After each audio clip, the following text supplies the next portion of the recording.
Alam mo ba na ang Binondo ang tinuturing na pinakamatandang Chinatown sa buong mundo?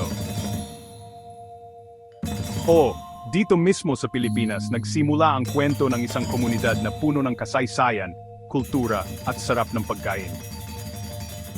Ang pangalan niyang Binondo, galing pala sa Binundok kasi separated siya noon sa Tondo.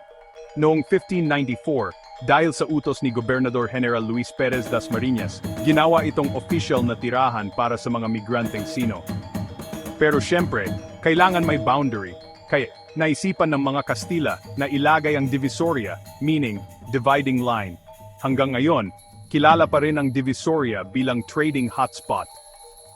Hindi pinayagan noon ng mga elite na Kastila ang mga Sino sa loob ng Intramuros.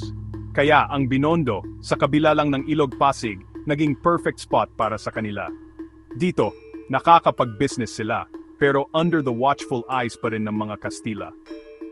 Dahil dito, nabuo ang Chinatown na naging tahanan ng mga Sanglis, mga Chino na naging kabahagi na ng ating lipunan. Siyempre, hindi mawawala ang influence ng simbahang Katoliko.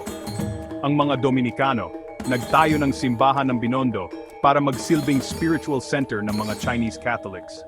Dito rin nagumpisa ang kwento ni San Lorenzo Ruiz, ang first Filipino saint na Chinese-Filipino pa. Lodi, di ba? Patunay na malalim ang pinagsamahan ng mga Pilipino at Chino sa Binondo. So next time na mapadpad ka sa Binondo, tandaan mo, hindi lang ito basta food trip, kundi lakad din sa mismong kasaysayan.